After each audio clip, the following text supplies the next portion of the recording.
Hey there, we call me Grace.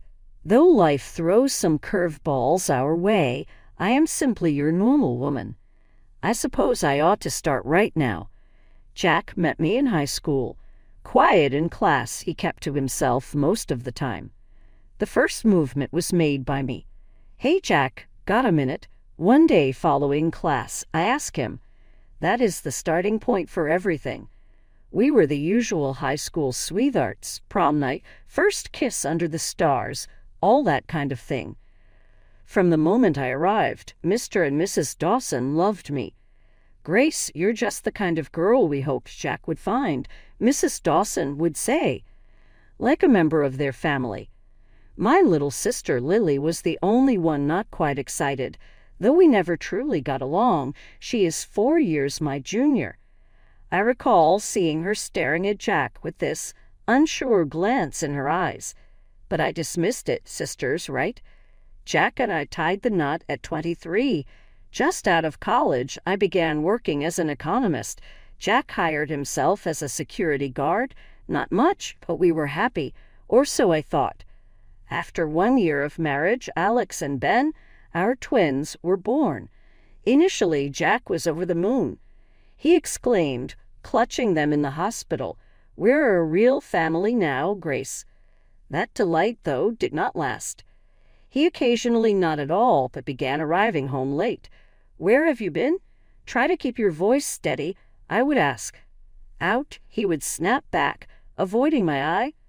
Living with a stranger was like that. Then arrived the battle that turned everything around. The twins would not stop wailing. Money was limited. Could you not have them stop? Jack screamed one night. "Jack, I am doing my best here. They are your children as well." I turned around and fired back. That evening, he hurried out of the house. Jack and all he owned vanished the next morning. Over and over I called him, but no answer. I phoned my folks in a frenzy. "Has Jack gotten back to you?" I asked, voice shaking. The cue stopped for a moment. "Grace, darling, honey, Lily's also gone," my dad said at last. My pulse dropped. Not possible, but deep inside I knew. Betrayed by my sister and husband, I turned to Jack's folks and my parents at that time. Each was everything I had left. Mr. Dawson said, his voice weighted with disappointment, "We're here for you, Grace." I applied for divorce. Jack or Lily nowhere to be seen. Alone with 2 boys to raise a broken heart, I was resolved to keep on for my babies. Living without Jack was like negotiating a never-ending storm. Me with my twin boys, Alex and Ben, just trying to keep our heads above water. One evening, the lads were nonstop crying. I was close to my wits. Mom answered that when she called. "Grace, how are you holding up?" Her voice full of anxiety, she questioned. "Mom, it's difficult. The lads refused to sleep. I conceded, worn out, and felt tears starting to flow.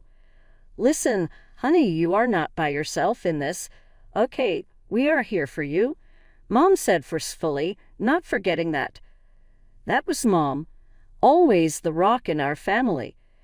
Jack's dad, Mr. Dawson, came next. One day he came over merely to follow up. "Grace, you should be aware that Jack makes us equally unhappy." Sitting on our worn-out couch, gazing around the little flat I could barely afford, he murmured, "You're still family to us." I nodded without trusting my voice. Mr. Dawson always managed to make me feel as though I was not a complete failure. Actually, though, money was limited, real tight. I recall feeling as though I was drowning while sorting the bills. How am I going to approach this? I said to myself in whispers. One weekend, my dad dropped by to volunteer. On the kitchen table, he observed the pile of bills. "Grace, you realize we can assist you with this, right?" he said, anxiety wrinkling his brow. "I understand, Dad, simply. I want to work on this alone." "I have to," I said, trying to project more assurance than I did. I got into a pattern as the days stretched into weeks and the weeks into months. It was difficult, that much is true, but I knew I had to keep on every time I glanced at Alex and Ben with their large knave eyes. They were my universe today, my everything. One day, following a particularly bad night, I left the lads off to my parents' house for many hours. I simply needed some time to inhale. I watched other families, kids running around, laughing, parents watching over them, smiles on their faces while seated in the park. It struck me then how dramatically my life had changed, the extent of my loss. Then I considered what I still had, my boys, my family, a fighting attitude. I got up, cleaned away the tears, and headed back to my parents' house. I was Grace, single mother of 2 amazing boys, and I was going to make it come hell or high water.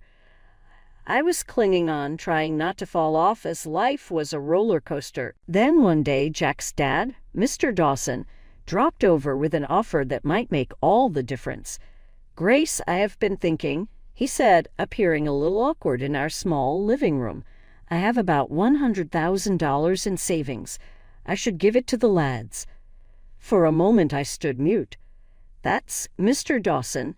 That's a lot of money, but I can't simply grab it," I said, overwhelmed. He waved a hand with contempt.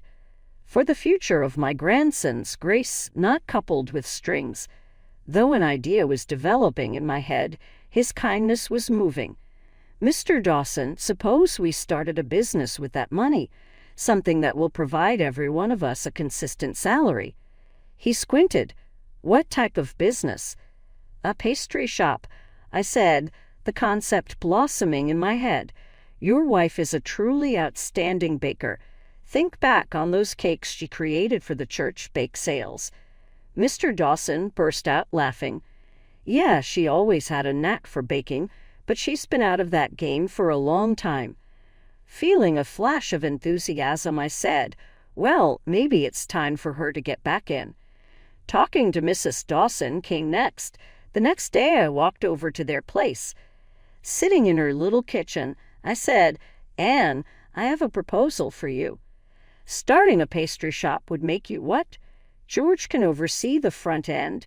You bake. I handle the financing." Anne looked startled. "Me, then? Once more, a pastry chef is, oh, Grace, you're not sure. It's been years. You still get it, Anne." "I know that," so I urged her, hoping she would see the possibilities. Anne warmed to the idea after some persuasion. "Well, it has always been a dream of mine," she said, smiling. Over the next few weeks, we worked on the specifics and discovered a small location downtown ideal for the store. Each of us works, painting, decorating, organizing everything. Opening day turned into a swirl. Behind the counter, I watched as customers came in, attracted by the aroma of fresh pastries and Anne's reputation. "Grace, we are really doing it," Anne exclaimed, pausing momentarily from the kitchen, her face flushed with enthusiasm. I grinned, relishing a pride I hadn't felt in a long time. "We certainly are, Anne. We certainly are." It was more than simply a company. It was a fresh start, an opportunity to create something of my own.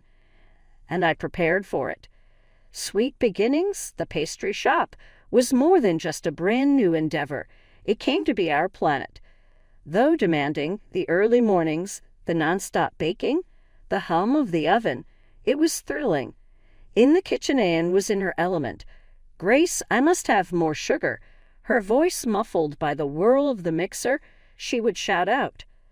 I would hurry to the storage with a hefty bag of sugar. I would tease, dumping the sack with a thump, "Here you go, Chef Anne." The charm on the counter was George, Mr. Dawson. He would tell the patrons who ate every word, "You must try our apple pie, best in town." He was naturally good in making everyone unique. From morning to evening, the shop was humming. Though they stayed for the friendliness, people came for the pastries. We started showing up often in the neighborhood. Regulars would drop by for a talk as much as a meal. One of our frequent visitors, Mrs. Jenkins, asked me one hectic day, "Grace, how do you manage all this?" "It's a lot," I remarked, "but I have a great staff." I waved to Anne and George, who were laughing over a batch of burned cookies. Still, things were not all perfect sailing. There were days when a fresh recipe proved disastrous, or when the dough simply would not rise. Anne would respond, back to the drawing board, unconcerned by the setback. We met our first major crisis one day. Midway through a large order, the oven broke down. What are we meant to do? With flour on her hands, Anne fretted. I drew in a long breath. We will sort it out, Anne. We always behave. And we certainly did. Working through the evening, we borrowed the oven from the bakery down the street. The delivery of the order was on schedule, therefore strengthening our reputation for dependability. Months later, Sweet Beginnings became somewhat well known. We had to bring in additional assistants. Hired, too, a lanky youngster named Tom and a shy girl named Sarah, after interviewing several of the local children. Though anxious to learn, they were green. Keep a check on the cupcakes, Sarah. They burn easily, Anne said, showing her the ropes. Originally assigned housekeeping tasks, Tom quickly developed a strong passion for baking. One day, his eyes brilliant with inquiry, he inquired, "Can I try making the dough?" "Why not?" Anne handed Tom the apron and said, "Let's see what you have." Numbers, instructions, and staff administration dominated my days. Though I seldom had time to sit down, when I did I would see the life we had created, the patrons savoring their goodies, the laughter from the kitchen, the feeling of togetherness. At times, it was quite taxing. Regular visits came from my folks. One day, my dad remarked, "You've turned this place around, Grace," looking about proudly. "Not just me, Dad. It's not just you. It is all of us," I said with team pride. We set aside something unique, a large sale, free samples, the works, as the first anniversary of Sweet Beginnings drew near. The store was crowded with people waiting at the door. George muttered, wiping his brow as he attended another customer, "Can't believe it's been a year. We were painting these walls just yesterday," Anne said, pausing rarely from the kitchen. Exhausted but content, we sat down that evening following the departure of the final customer and the cleaning of the business. To 1 year of Sweet Beginnings and many more to come, I toasted and raised my coffee cup. To family, George said, his voice vibrantly emotional. Anne grinned and said, "To dreams." Our cups clinked, the sound filling the vacant store. Not only as my in-laws, but also as my partner's supporters, family, Anne and George were. At the pastry store, life was running just perfectly. We set up additional branches in surrounding cities. Though challenging, we once more managed. One day then, out of the blue, my past chose to resurface. Looking at the social media page of the shop, I came onto a message request. That came from my sister Lily. My pulse skipped a beat. Since she fled with Jack, I hadn't heard from her. Read the message, "Living the dream with your ex, sis," then a picture of her and Jack reclining on some foreign beach. I was both incredulous and angry. "Why now?" I said to myself in whispers. I tried to ignore it, but she kept texting more, each one a slap in the face. "Look at Grace, dear. This might have been you, but you were too busy running shopkeeper." Another message taunted. I was simmering inside. I phoned Mom during my break.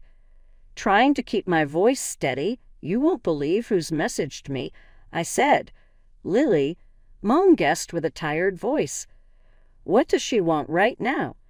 "Just rubbing her fancy life in my face," I said as I looked through Lily's texts loaded with images of her and Jack. "Grace, don't let her reach you," Mom counseled. "She's just trying to irritate you." She was right, but it was difficult to swallow. I mentioned it to George that evening. "Can you find it unbelievable? She has the nerve to show her life with Jack after all these years," I added, clearly frustrated in voice. George nodded his head. "Some individuals never change. Simply ignore her, Grace. But it was simpler said than done to ignore her. Every fresh communication Lily sent was like a thorn pricking me. Pictures of opulent dinners, luxurious hotels, constant boasting. It was too much. I broke through one day at last. Lily, what do you want for? Why are you carrying on like this? My fingers quivering with rage, I typed back. She answered rapidly. Just pointing out what you are losing out on. Grace, there is still time to join the enjoyable side of life. My head whirling, I fixed my gaze on the screen. Come meet her, after all she had accomplished. No thanks. Right here I have everything I need, so I typed back, trying to project more confidence than I felt. She emailed a laughing emoji in reply. Choose yourself. Have fun running your small bakery. I closed her.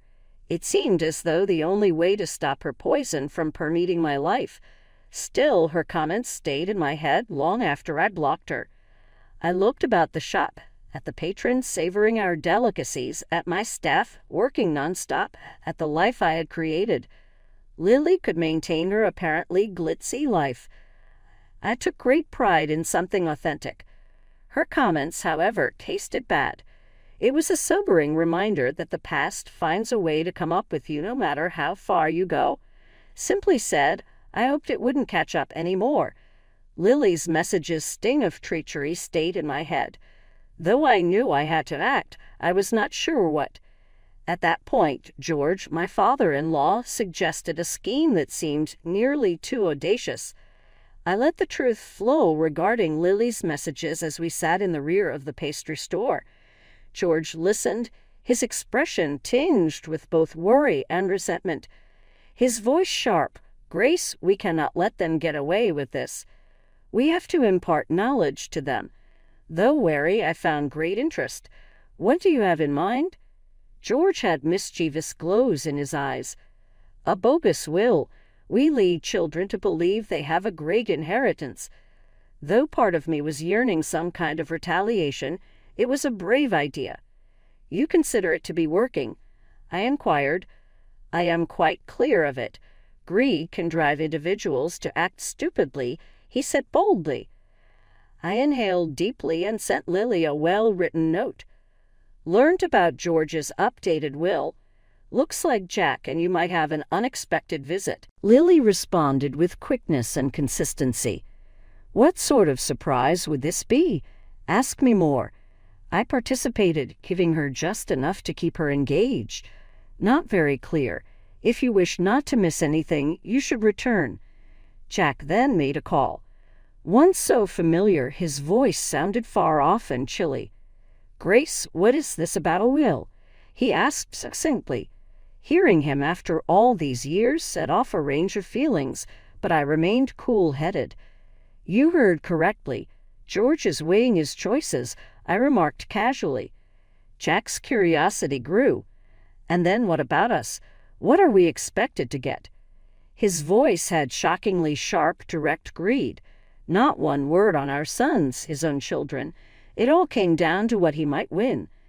Keeping my tone objective, I said, You'll have to come back and see. We'll be there, he responded, then suddenly cut off the conversation. I hung with a beating heart. The scheme was underway, and there was no turning back. I left George filled in on the chat. They took the bait, I remarked, sounding a mix of excitement and trepidation. George nodded, a fierce look on his face.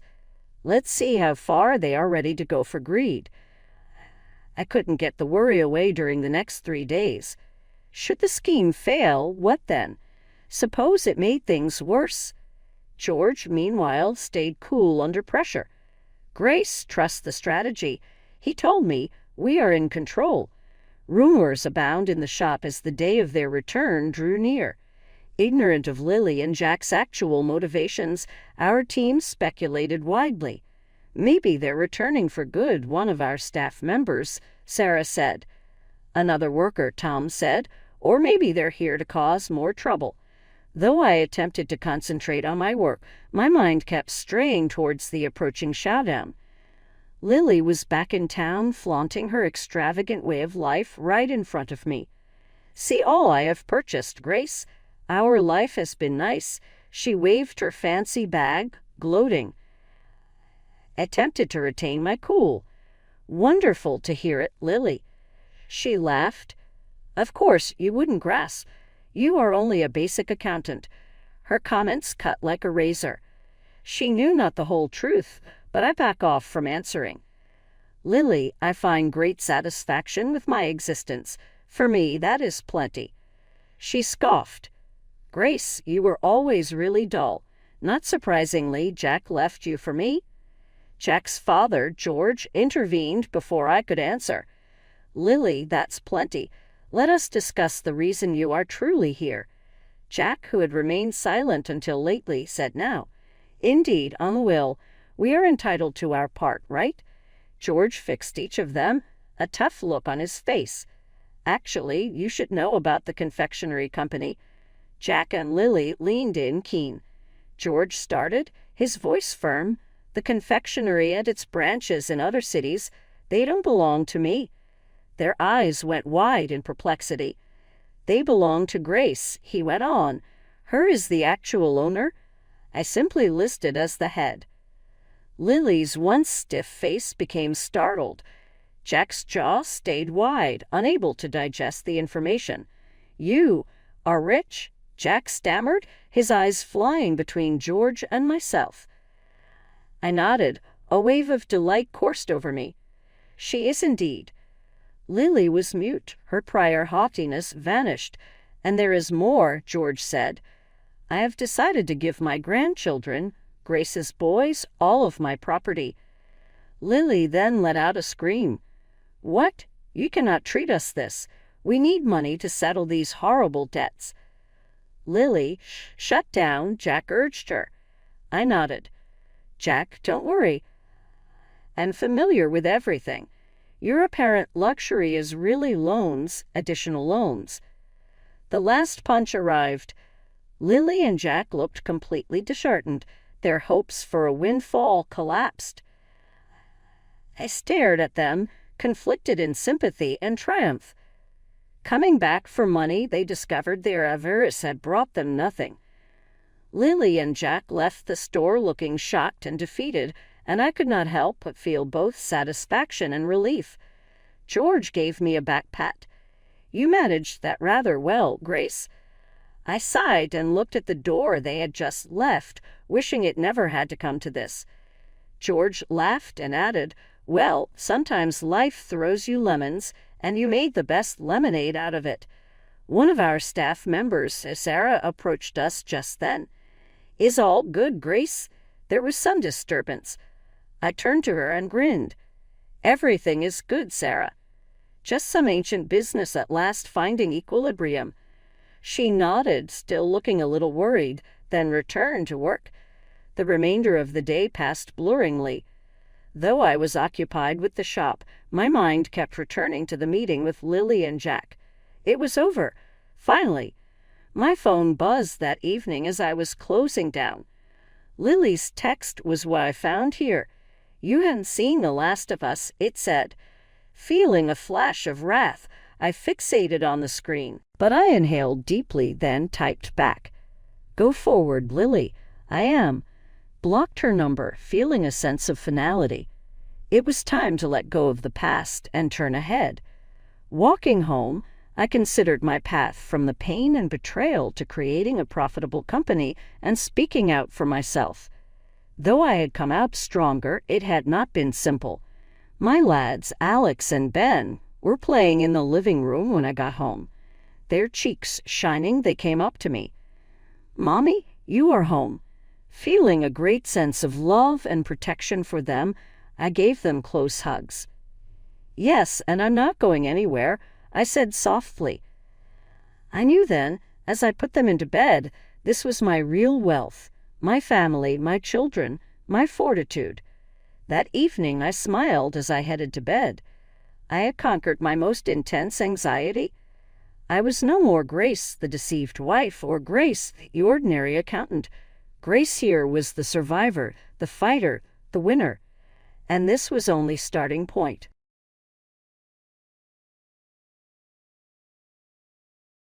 Hi, I'm Jordan. Growing up in a family with more zeros in their bank account than you'd see at a blockbuster premiere, you'd think my life was all private jets and champagne. Not quite. While my siblings, Ella and Nate, got trust funds and luxury cars before they could even drive, I got the family mantra. Work harder, Jordan. Achieve on your own merit, my dad would say, his voice echoing through the mansion like it was some motivational seminar. My mom, always dressed head to toe in designer, would nod, her diamond earrings glinting as she added, "It builds character, dear." But one crisp fall evening, everything changed. I overheard a conversation behind the gilded doors of my father's study. Words like debt and bankruptcy floated out like ghosts. My mom's voice, usually calm and composed, trembled. "What are we going to do?" "We'll figure it out," Dad replied, his tone grave. "But don't tell the kids, especially not Jordan." Ella and Nate were shielded, cushioned by their trust funds. Me? I was on my own. Fueled by betrayal and determination, I decided to dig deeper. If my parents thought they could hide this colossal mess while pretending everything was perfect, they were dead wrong. It was time to expose the lie. The next day, I went to the bank, acting like I was just there for a routine checkup on my non-existent trust fund. The manager, Mr. Thompson, had always had a soft spot for the family. But this time, I needed more than pleasantries. "Hey, Mr. Thompson, how's the family? Kids must be in college by now. Huh?" I kept it light, sliding my real questions between small talk. "Actually, I was wondering if there's been any unusual activity with the family accounts. Just, with the market being what it is." Mr. Thompson leaned in, lowering his voice. "Well, Jordan, I shouldn't say this, but there have been some substantial withdrawals and loans taken against your parents' accounts. Times are tough all around." Bingo. That was the first crack in their carefully constructed facade. Later, I overheard a heated phone call between my mom and someone who was definitely not a friend. "We need to consolidate everything. If this gets out before we're ready, it'll ruin us," she said, her usual grace shattered by panic. At dinner that night, the charade continued. Ella was bragging about some extravagant purchase. Nate was planning yet another overseas trip. "Must be nice," I muttered under my breath. "What was that, Jordan?" Ella glanced up, fork halfway to her mouth. "Oh, nothing," I replied with a forced smile. "Just glad to see everyone's doing so well. Wish we could all share in that stability." My parents exchanged quick glances. "Jordan, we're proud of how independent you are," Dad said, his voice firm but hollow. "Yeah, independence is great," I shot back. "But a little support wouldn't hurt." I kept my cards close for now, but the game had already begun, and I wasn't playing to lose. The family reunion was the perfect setting for my revelation. The room was full of laughter, clinking glasses, and superficial cheer. During the toast, I seized my moment. "To family," I began, my voice steady. "To the ties that bind us, and the truths that define us." Everyone cheered, raising their glasses, but I wasn't finished. "And to the hard truths, like the fact that while some of us have been given every advantage, the rest of us are standing on a sinking ship." Silence. My mom's face went pale. "Jordan, what are you talking about?" she asked, her voice shaky. "I'm talking about the debt, Mom. The debt you and Dad have been hiding. The one threatening everything you've built, while you cushion Ella and Nate." Gasps filled the room. Ella and Nate looked from me to our parents, their confusion morphing into panic. Dad stood, his voice booming. "Jordan, you're out of line. This isn't the time or place." "But it's true, isn't it?" I pressed, pulling out documents from my jacket. "Here, bank statements. You've been borrowing against your assets, racking up debt to maintain an illusion." Ella snatched the papers from my hand, her eyes darting over the numbers. This can't be right. Our trust funds, are they compromised? Yes, I confirmed, locking eyes with her. Nate, yours too. All to keep up appearances. Nate stood, anger flashing across his face. You knew about this? And just watched us spend? What kind of brother does that make you? The kind that wants to wake you up. I shot back. We're all in this mess together because of decisions they made. I said, gesturing toward our parents. Not me.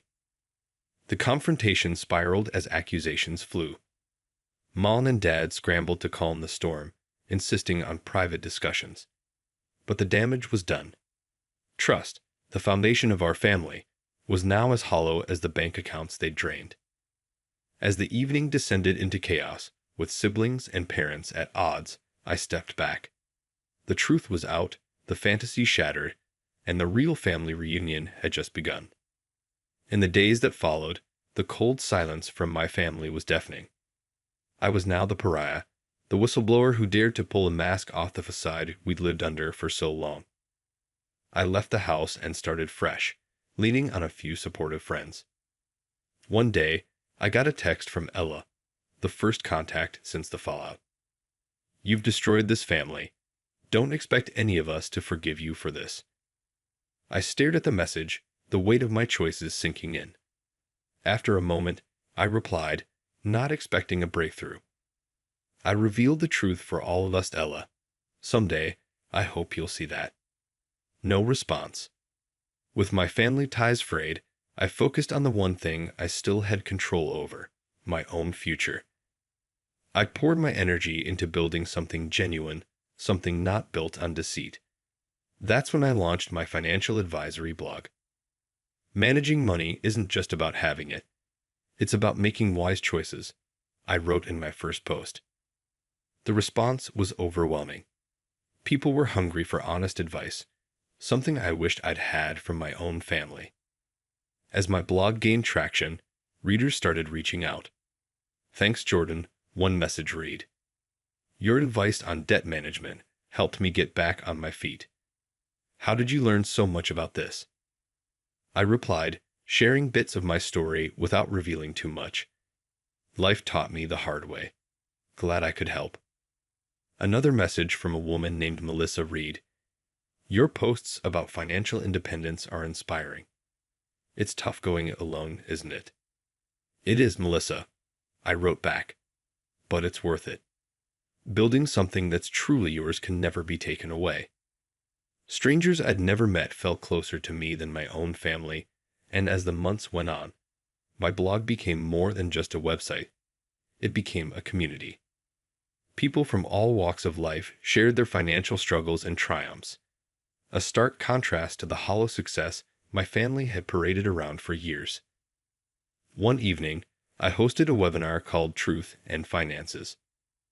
Hundreds of people logged in to hear me speak. You have to face the hard truths, I told them. Just like in life, you can't ignore the debt hiding under the rug. It's better to face it head-on, restructure, and move forward.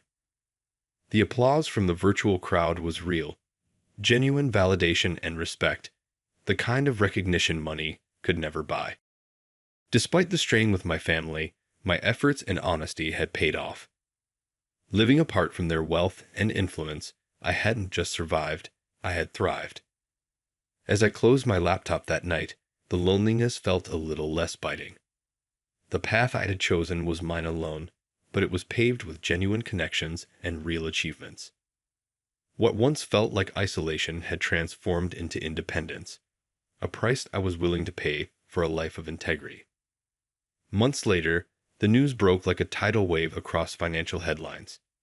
Prominent business family faces bankruptcy, assets seized. My parents, once pillars of the community, had become symbols of mismanagement and hidden debts. The fallout wasn't just theirs to bear. Ella and Nate's trust funds evaporated like morning mist.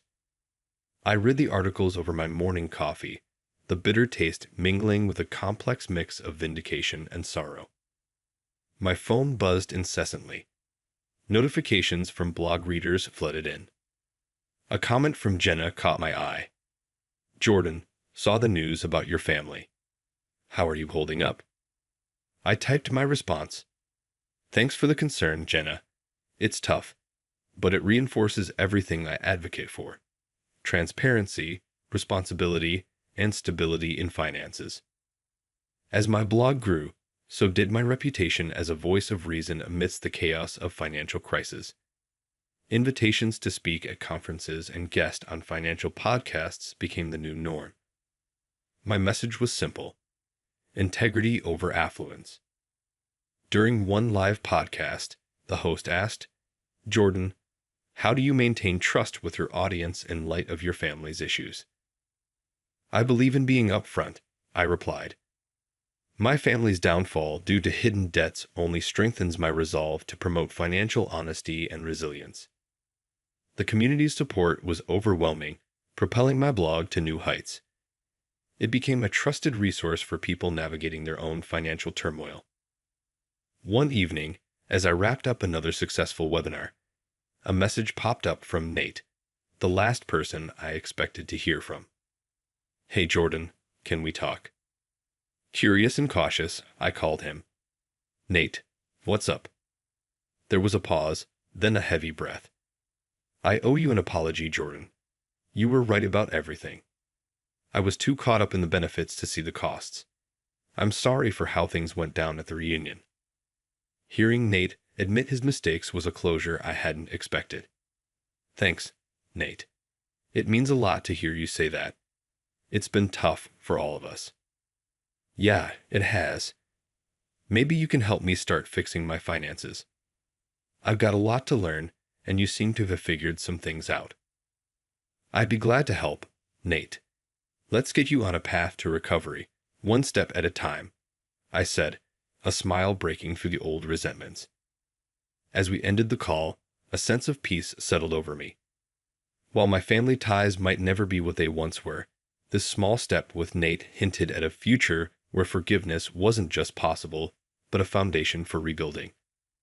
Through the trials and the success of my blog, I realized that while I had distanced myself from my family's wealth, I had crafted something far more valuable: a legacy of resilience and ethical behavior. As I closed my laptop that night, preparing for another day of writing and advising, I knew that success wasn't just about what you accumulate, but what you stand for. That's the end of Jordan's journey with family, truth, and financial independence. But now, let's dive deeper. Do you think revealing family secrets for the greater good is justifiable? Or should family loyalty come first, no matter the cost? Share your thoughts in the comments below.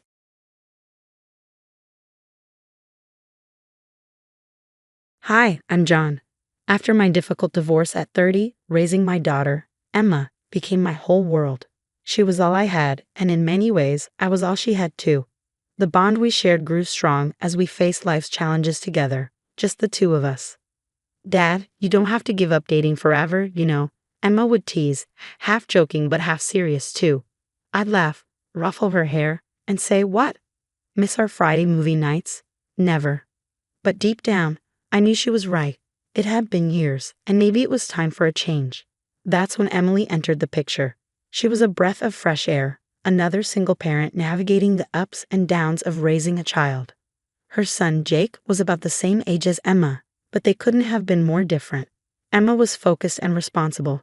Jake, on the other hand, was more carefree, always chasing the next thrill. I met Emily at a school function. We bonded over the trials of single parenting. It's not easy, is it? She sighed, watching Jake dart through the crowd, mischief in his eyes. No, but it's everything, I replied, catching a glimpse of Emma helping younger kids with their projects. Emily and I started seeing each other, coffee dates while the kids were at school, dinners with the four of us on weekends. I admired how devoted she was to Jake, though sometimes her leniency with him gave me pause. But love, it has a way of softening those concerns, doesn't it? Dad, are you sure about this? Emma asked one evening as she paused her college applications, concern knitting her brow. Emily's great, and Jake? He'll settle down, I reassured her, though I was hoping more than believing. As our relationship deepened, moving in together seemed like the next logical step.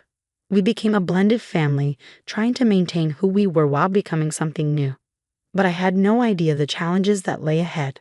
I've always been a planner, setting money aside for Emma's college since the day she was born. It wasn't just about her education, it was her future. One day, Emily and I were talking over coffee. "That's really admirable, John," she said. "I wish I could say the same for Jake.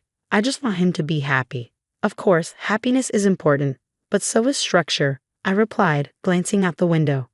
Emma was in the yard, trying to help Jake with a science project, but he seemed more interested in his phone.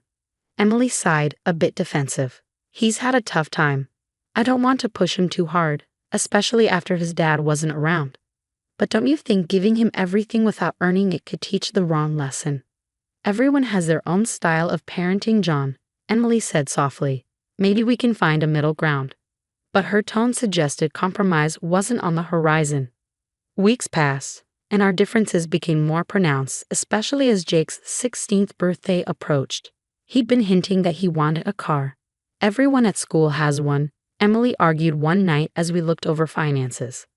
"Emma's been saving for her own car with money from her part-time job.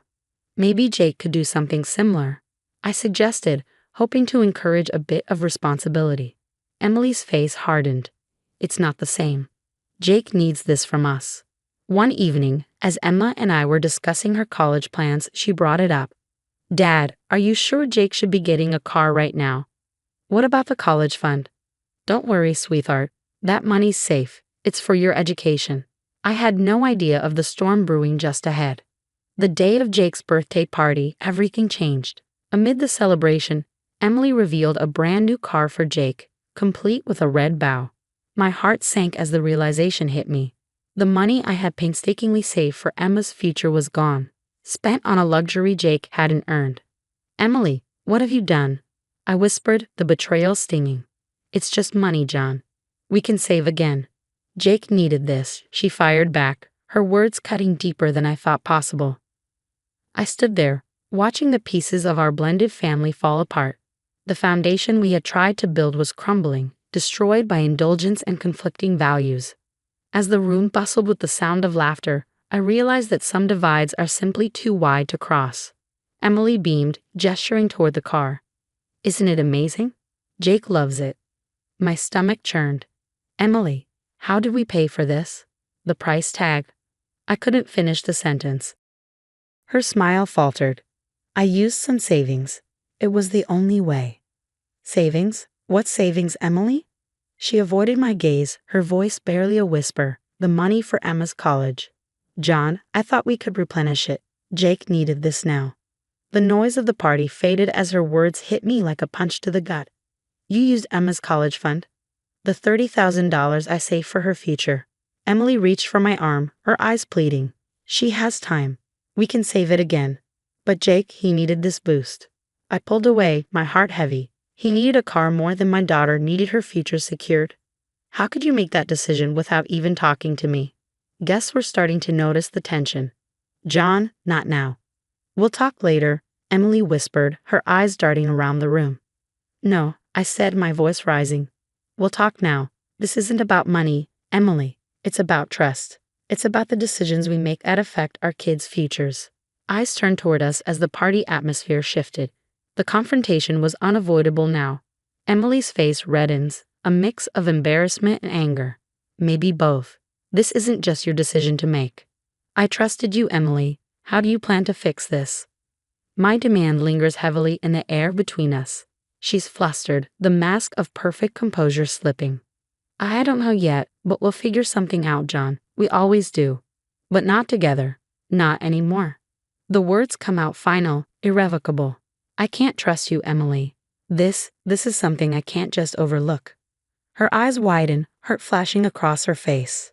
"You're overreacting, John. It's just money." "Just money?" The disbelief in my voice is palpable. It was Emma's future, my daughter's dreams. The hurt is overwhelming, deepening with every dismissive word she utters.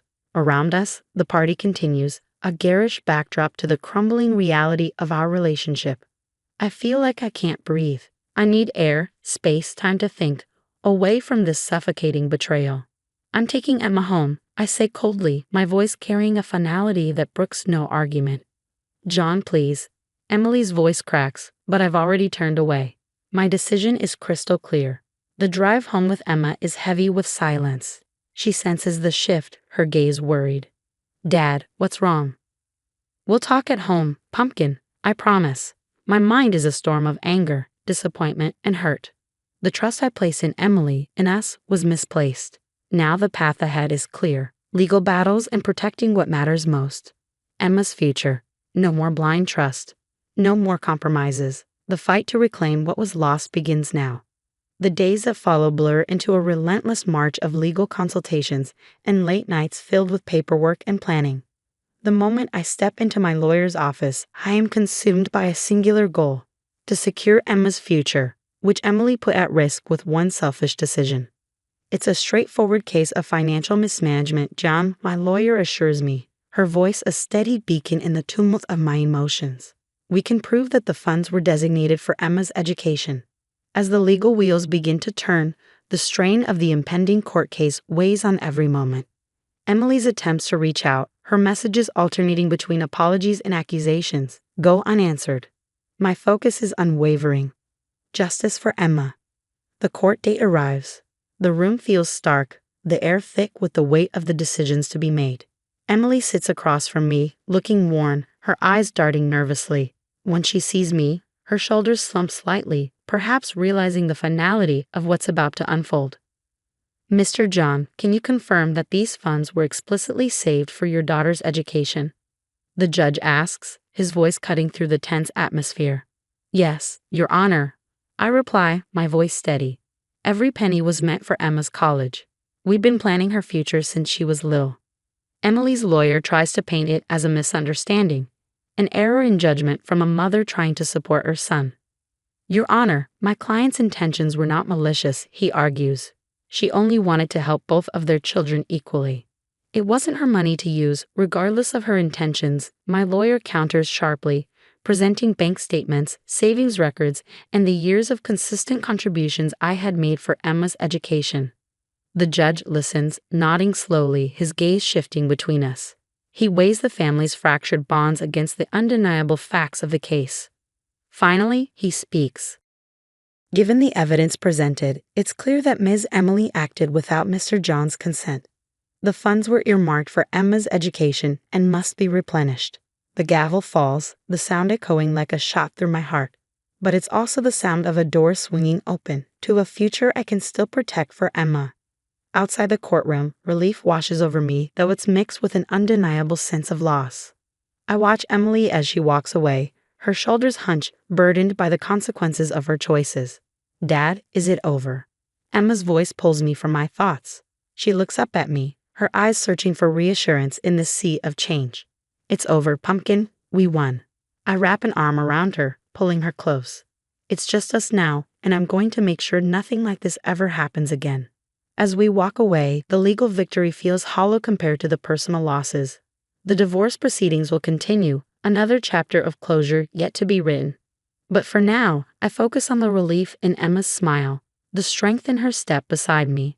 We're moving forward, together, stronger and wiser. The lessons of trust and vigilance etched deep into the path ahead.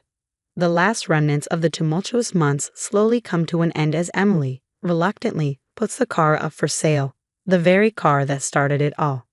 I've heard from mutual acquaintances that she's moved back in with her parents. It feels like a step backward for her, but perhaps it's a necessary one, giving her time to reflect on the choices she made and the consequences that followed. In the quiet of the evening, Emma and I sit on the porch watching the sun set, a soft promise of a new beginning. She's poring over college brochures, her excitement evident, a stark contrast to the tense silences that had once filled our home. Dad, do you think I'll get into a good college? She asks, her voice tinged with uncertainty. Emma, with your grades and your drive, they'd be lucky to have you, I say, smiling at her. But beneath the reassurance, I'm reminded of how fragile promises and plans can be. These past months have taught me lessons I never wanted to learn. About betrayal, about how easily trust can shatter. Yet, they've also underscored the importance of resilience and the unwavering need to protect those we love. As Emma and I rebuild our lives, our conversations about the future become more frequent, stitched together by shared experiences and a renewed sense of purpose. I'm thinking of majoring in biochemistry. What do you think? Emma's voice pulls me back from my thoughts, her eyes sparkling with curiosity. That sounds fantastic, Emma. It's a challenging field, but I know you've got what it takes, I reply, pride swelling in my chest. She's grown into such a determined young woman, so different from the little girl who once clung to my hand with wide-eyed trust. As night falls, I reflect on the lessons these tough times have brought to the surface. Financial prudence is essential, yes, but so is the wisdom in knowing who to trust. The betrayal had cut deep, but it hadn't severed the roots I planted for Emma's future. Instead, it reinforced them, made them stronger and more resilient. The next morning, Emma and I visit a few colleges. We walk through campuses bustling with energy and potential.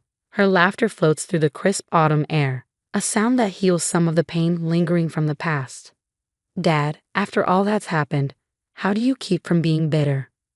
Emma asks as we sit beneath a towering oak on one of the campuses.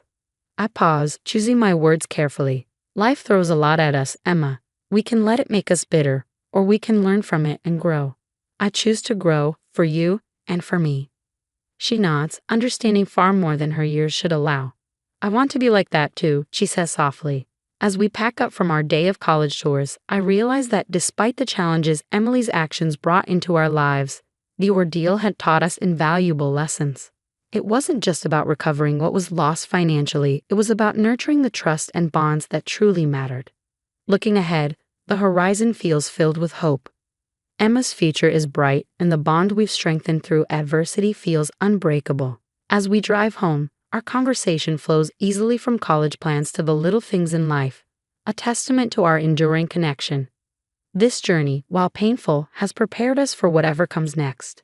Together, fortified by the trials we face, Emma and I are ready to take on new horizons, knowing that whatever challenges lie ahead, we have the strength to meet them head-on. Now, I have a question for you all. Do you think it's ever justified to use someone else's money without their permission if you believe it's for the benefit of your family? Emily took a huge step without consulting John, thinking it was best for Jake. What are your thoughts on this? Please share your opinions in the comments below.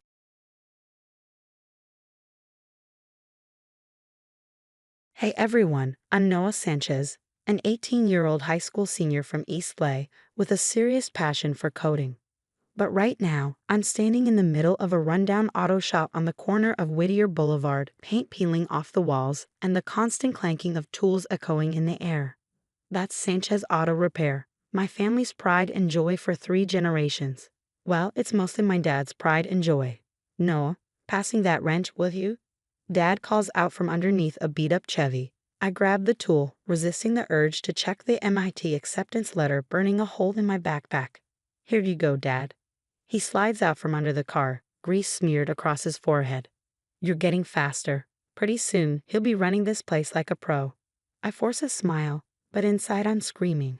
This shop may be his dream, but it's my nightmare. Later that night, I'm hunched over my laptop, typing furiously when Mom pokes her head into my room. What are you working on, Mio? She asks.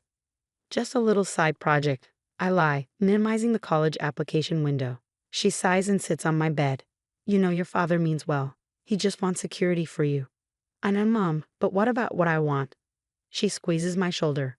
Follow your heart, Noah. Just be careful.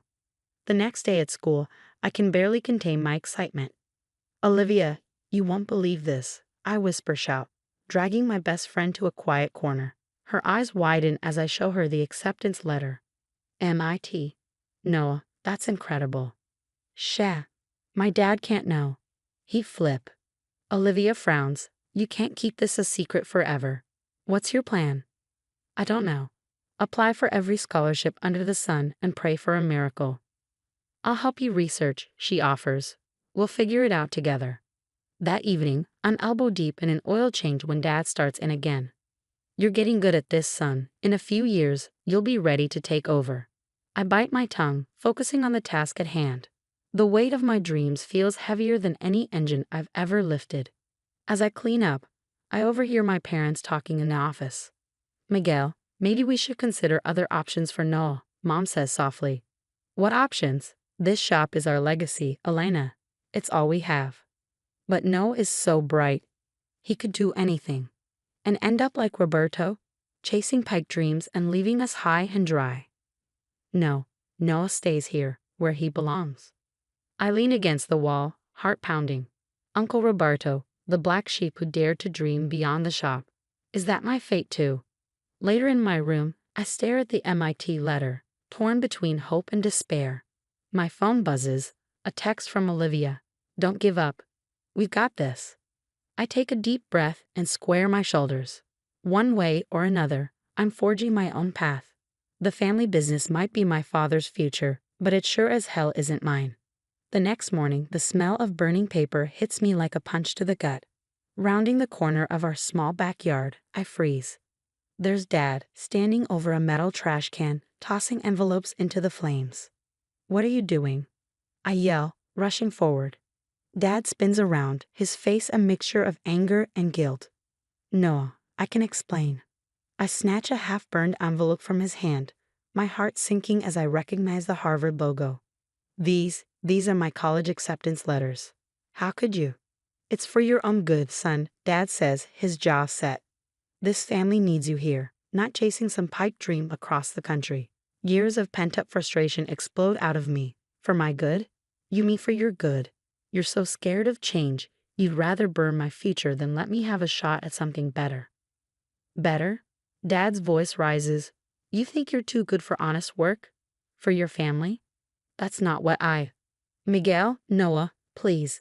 Mom runs out, eyes wide with panic. What's going on? I hold up the charred remains of my dreams. Dad's been burning my college acceptance letters. Mom gasps and turns to Dad. Miguel, how could you? Elena, stay out of this, Dad growls. Noah needs to understand his place. His place?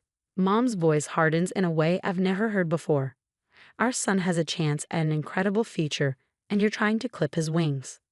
As they argue, I notice a stack of papers sticking out of Dad's back pocket. I snatch them, ignoring his protests. My eyes widen as I scan the documents. We're broke. The shop is going under. Dad deflates, suddenly looking old and tired. I didn't want you to worry. I thought if you took over, we could turn things around.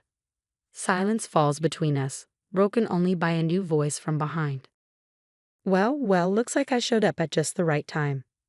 We all turn to see Uncle Roberto sauntering into the yard, a sly grin on his face. Roberto? Dad says, his voice tight. What are you doing here?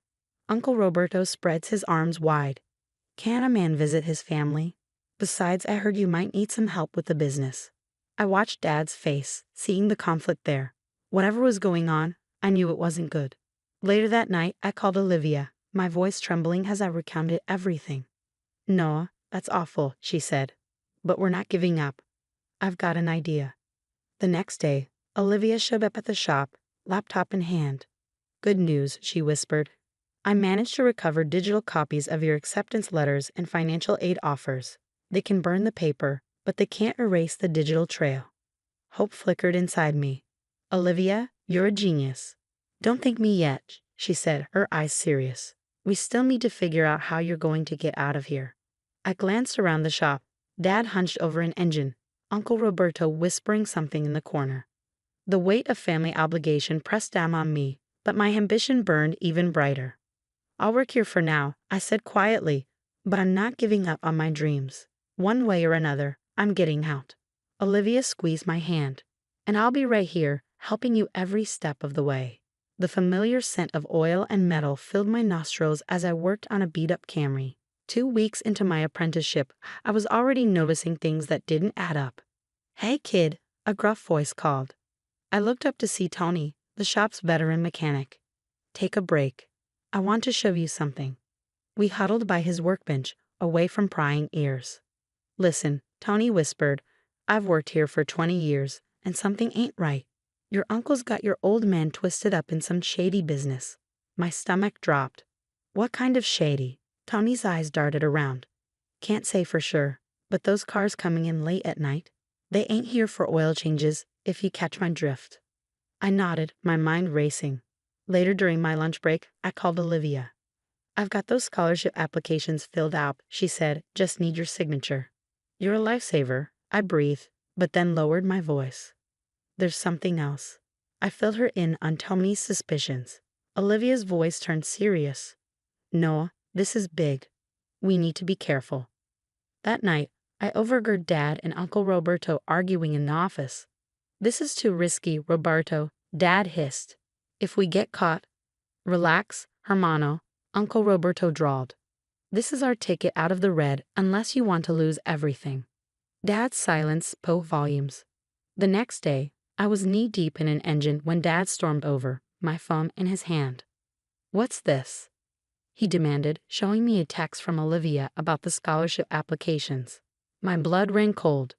Dad, I can explain. His face twisted with rage. I thought I made myself clear. There's no college in your future, only this shop. You can't control my life forever, I shouted back. Dad's eyes narrowed. Watch me. From now on, you don't go anywhere without my say-so. And this, he pocketed my phone. Consider it confiscated.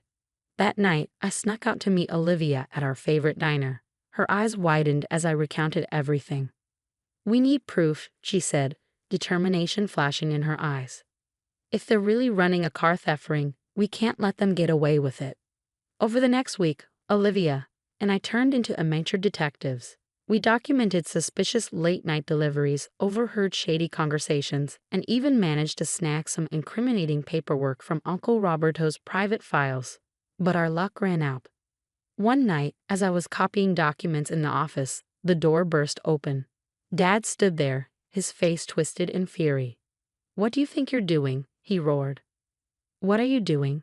I shot back. Running a chop shop? Stealing cars? Is this what our families come to? Dad's eyes flashed dangerously. You ungrateful little. He lunged forward, grabbing my arm. I yanked away, knocking over a stack of papers. College brochures and scholarship forms scattered across the floor. Dad's face went pale, then flushed with rage. After everything I've done for you, this is how you repay me. Done for me? I laughed bitterly. You mean holding me back? Forcing me into a life I don't want? I'm trying to secure your future, Dad bellowed. No, you're trying to save yourself, I shouted back. Well, I'm done being your sacrificial lamb. I'm getting out of here, with or without your blessing. Dad's hand shot out faster than I could react. Pain exploded across my cheek as he slapped me. We both froze, shocked by the sudden violence. Miguel? Mom's horrified voice came from the doorway. She rushed to me, cradling my face. What have you done?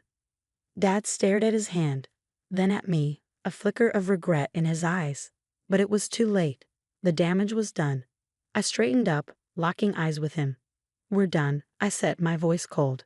And you're done controlling my life. As I walked out, leaving my parents' argument behind me, I knew nothing would ever be the same again. The next morning, I woke up with a plan and a bruise.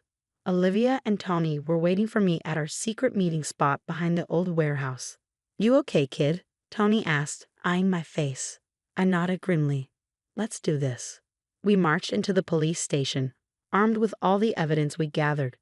Detective Johnson listened intently as we laid out everything. The late-night deliveries, the doctored paperwork, the stolen cars. When we finished, she leaned back, her expression serious. This is some heavy stuff, she said. Are you sure you want to go through with this? I thought about Dad, his face contorted with rage, the slap still fresh in my mind. I'm sure. Everything happened fast after that. Police cars swarmed the shop, lights flashing as they blocked off the street. From across the road, I watched Uncle Roberto try to make a run for it, only to be tackled by 2 officers. Dad came out in handcuffs, his eyes scanning the crowd until they found mine. In that moment, I saw shock, betrayal, and maybe, just maybe, a flicker of pride. Mom arrived shortly after, panic etched on her face.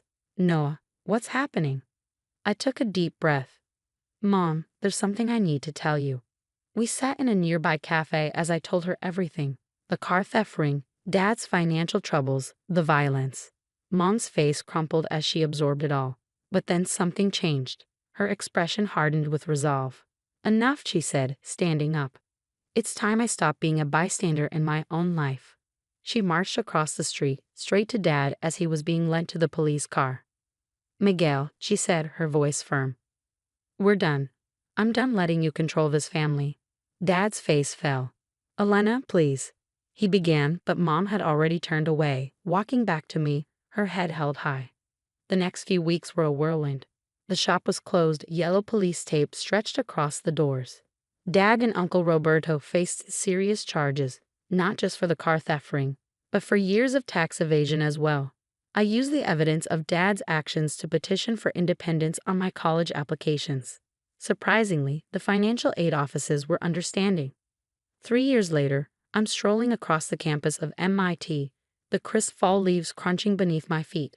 My phone buzzes. It's Mom. Hey, sweetie, just checking in. The new garage is doing great. Who knew I had a knack for honest business? I grin, proud of her. After everything settled down, she'd opened her own auto repair shop, built on integrity and hard work. She was thriving. That's awesome, Mom, I reply. Listen, I've got to run to class. Love you. As I hang up, another notification pops up, a message from Dad's prison. He'd been trying to contact me for months. I sigh, knowing what I have to do. The prison visiting room is drab and quiet. Dad sits across from me, looking older and smaller in his jumpsuit. His eyes are heavy with regret. No, he says, his voice cracking. I'm so sorry for everything. I was wrong. Can you ever forgive me? I look at him, really look at him. I see the man who taught me to throw a baseball, who stayed up all night when I was sick. But I also see the man who tried to crush my dreams, who raised his hand against his own son. I'm glad you're sorry, Dad, I say, standing up. But some things can't be undone. I hope you find peace in here. Goodbye. As I walk out of that room, I feel a weight lift off my shoulders. The past couldn't be changed, but the future, that was all mine. Now here's a question for you. Was I right to turn in my own father, even though it tore our family apart? What would you have done in my shoes? This decision changed everything for me, my mom, and my future. But was it worth it? Let me know your thoughts in the comments below.